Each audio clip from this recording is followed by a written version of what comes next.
Hello বন্ধুরা, welcome to my YouTube channel. আজকের গল্পটা হচ্ছে বাসর রাত। বিয়েটা জোর করে দেওয়া হয় পরিবারের চাপে ও বাবা মায়ের দিকে তাকিয়ে। কাউকে কিছু না বুঝতে দিয়ে আমি ইচ্ছের বিরুদ্ধে বিয়ে করলাম। বিয়ের দিন রাতে আমার স্বামী যখন রুমে আসে, ভয়ে আমি কাঁদতে থাকি। এই দৃশ্য দেখে সে ভাবতে লাগলো আমার হয়তো পরিবারের জন্য মন খারাপ করছে। তখন সে আমাকে সান্ত্বনা দেয়।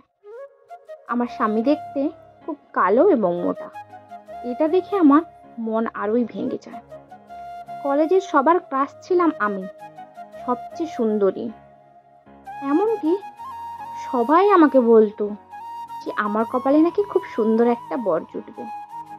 আর আমি এই এত সুন্দরী হয়ে আমার কপালে জুটেছে এইরকম একটা বর, তাই আমি কল্পনাও করতে পারছি না। ভয় কাটিয়ে উঠে আমি তাকে বললাম, তুমি আমাকে স্পর্শ করারও চেষ্টা করবে না। আমি তোমার আর আমার এই সম্পর্ককে মানছি না। অবাক হলাম। সে কিছু না বলে চুপচাপ ফ্লোরে শুয়ে পড়ল। কেন যেন একটা খারাপ লাগা কাজ করলো আমার মধ্যে। রাত প্রায় 3টা যখন বাজে, তখনও না আমার চোখে ঘুম আসছিল না। হঠাৎ শুনতে পাই হালকা কান্নার শব্দ। বুঝতে বাকি রইল না সে কাঁদছে। তখন প্রচন্ড মেজাজ খারাপ হয়ে যাচ্ছিল। পুরুষ হয়ে আবার ন্যাকা কান্না কাঁদছে কেন? জিজ্ঞাসা করলাম, সমস্যা কি তোমার? কি হয়েছে তোমার, বলবে কি? ও চুপ হয়ে গেছে। আবার জিজ্ঞাসা করলাম, কোনো উত্তরই নেই। নিজেই নিচে এসে গেলাম। সামনাসামনি দাঁড়িয়ে জিজ্ঞাসা করলাম, কান্না করার কি আছে? তখন আমার স্বামী উত্তর দিল, আমি কখনো কারোর সঙ্গে রিলেশনশিপে যাওয়ার কথা কোনোদিনও আমি চিন্তা করিনি। কারণ আমি জানি আমাকে কেউ পছন্দ করবে না। পরিবার থেকে বারবার মেয়ে দেখতো, আর মেয়ে পক্ষ আমাকে দেখে মানা করে দিত। কিন্তু আমি খুবই অপমানিত ফিল করতাম। তারপর বাবা মাকে অনুরোধ করি যে আর যেন সে তারা মেয়ে না দেখে, আমি বিয়ে করব না। আজকে আপনার সঙ্গে আমার বিয়ে হয়েছে। আমি ভাবলাম সবকিছু ঠিকঠাক হয়ে যাবে। কিভাবে হয়েছে তোমার সঙ্গে আমার বিয়ে সেটা আমি জানি না, তবু এইটুকু আমি নিশ্চিত যে আমাকে দেখার পর আপনি রাজি হবেন না। আর আপনার মতামত জানতে চাইবো সেই যোগ্যতাও আমার নেই। আমাকে সৃষ্টিকর্তা ভগবান যেরকম আমাকে তৈরি করেছে, আমি সেই রকম তৈরি হয়েছি। এখানে আমার কোনো হাত নেই, তবুও আমি প্রতিনিয়ত ভুগতে হচ্ছে আমাকে। সব কিছু মিলিয়ে আমার প্রচণ্ড কষ্ট হচ্ছে, তাই আমি কাঁদছি।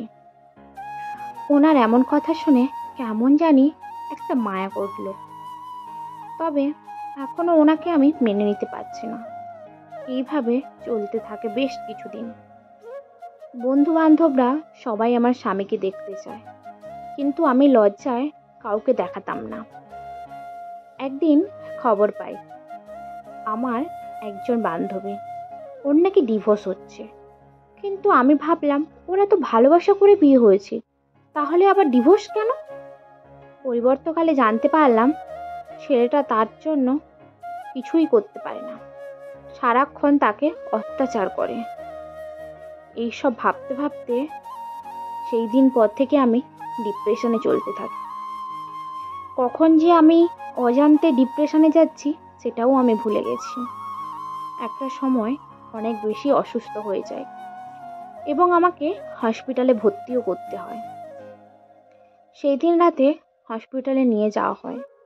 সেই দিন পুরো একটা রাত আমার স্বামী না ঘুমিয়ে আমার কাছে বসে আছে। ওনাকে একবার বললাম, যাও ঘুমিয়ে যাও। উনি উত্তর না দিয়ে বসে রইল। এর মাঝে আমার অক্সিজেন লেভেল ধীরে ধীরে কমতে থাকছে। আমার বুকের মধ্যে কষ্ট হচ্ছে। আমি ভাবলাম আমি আর হয়তো বাঁচবো না। আমার চোখ বন্ধ হয়ে আসছে। প্রায় 12 ঘন্টা মৃত্যুর সঙ্গে ফাইট করি। এরপর যখন সবকিছু স্বাভাবিক হয়ে যায়, আমার চোখের সামনে আমি সবাইকে দেখতে পাই। সবাই আমাকে কিছুটা স্বাভাবিক হতে দেখে একটা একটা যেন দীর্ঘশ্বাস ফেলল। কিন্তু আমি খেয়াল করলাম আমার স্বামী বাচ্চাদের মতো কাঁদছে। সেই বাসর রাতে যেভাবে বাচ্চাদের মতো কাঁদছিল, আজও কাঁদছে। সেই দিন আমি প্রথমবার স্পর্শ করলাম আমার স্বামীর হাতটা এবং আমি তাকে আমার কাছে আসতে বলি এবং বসে থেকে জড়িয়ে ধরি। সেই দিন থেকেই প্রথম পুরো টানা 1 সপ্তাহ সে নিজের হাতে আমাকে খাইয়ে দিয়েছে। আমার প্রতিটা কাজ না বলার আগেই করে দিচ্ছে। হঠাৎ খেয়াল করলাম এই মানুষটার প্রতি যেন আমি কেমন দুর্বল হয়ে যাচ্ছি। কেমন যেন আমার মধ্যে একটা আলাদা টান অনুভব করছি। আমি মনে মনে ভাবছি, যাকে আমি একরকম ঘৃণা লাগতো, যাকে আমি পৃথিবীর সব থেকে কুৎসিত পুরুষ বলে মনে করতাম, তাকে এখন আমি পৃথিবীর সব থেকে সুদর্শন পুরুষ লাগছে। সেদিন খাওয়াতে যখন আসলো, হাত থেকে প্লেটটা নিয়ে আমি নিজেই খেতে শুরু করি। সে কিছু না বলে মন খারাপ করে চলে যাচ্ছিল। আমি মুচকি হেসে ডেকে ওকে বললাম, এদিকে আসো, বসো। তারপর আমি ওকে প্রথমবার খাইয়ে দিলাম। সেদিনও সে আবার কান্না করেছিল। মানে এই মানুষটা শুধু কান্নাই করতে জানে, আর কিছু জানে না। তারপর আমি চোখ রাঙিয়ে বললাম, আজকের পর থেকে যদি আর কোনোদিন কান্নাকাটি করো, তাহলে কিন্তু আমি তোমাকে ছেড়ে চলে যাব। এই কথা শুনে আমার স্বামী প্রথমবার ওকে আমি দেখলাম। পৃথিবীর সমস্ত পুরুষের থেকে যেন ও আলাদা। ও আমাকে জড়িয়ে শুধু কাঁদতে লাগলো। সত্যি কথা বলতে, যে খারাপ দেখতে এবং খারাপ বলে যাকে সবাই দুচ্ছাই করেছে, সেই কিন্তু এখন আমার কাছে একটা সুদর্শন পুরুষ, যাকে ছাড়া আমি এক বিন্দুও চলতে পারছি না। শেষবারের মতো একটাই কথা বলবো, একজন সুদর্শন পুরুষের থেকে একজন দায়িত্ববান পুরুষ 1000 গুণে ভালো। কারণ পুরুষ যে সুন্দরতা আছে তার সময়ের সঙ্গে সঙ্গে কিন্তু মিলিয়ে যাবে, কিন্তু দায়িত্ববান পুরুষ কোনোদিনও তার দায়িত্ব ভুলে যাবে না, যদি তার ভালোবাসাটা একজন স্ত্রীর প্রতি সম্পূর্ণভাবে থাকে। বন্ধুরা, এই গল্পটা দ্বারা বোঝানো হয়েছে যে আমাদের সমাজে অনেক মানুষ আছে, তারা দেখতে খারাপ হয়, কুৎসিত হয়, কিন্তু আমরা মনে করি যে তারা খারাপই হয়, কিন্তু তাদের রূপ এবং তাদের আমরা শরীর দেখে আমরা বর্ণনা করি, কিন্তু তারা বাস্তবে হয় অনেক সুন্দর, অনেক ভালো। তাই কারোর রূপ বা কারোর শরীর দেখে যদি ভালো খারাপ বিচার করেন, তাহলে কিন্তু ভুল করবেন। আগে তার মনটা দেখুন, কারণ সমাজে চলার জন্য মনটাই দরকার হয়, এই রূপ সৌন্দর্য নিয়ে কোনো কিছুই হয় না।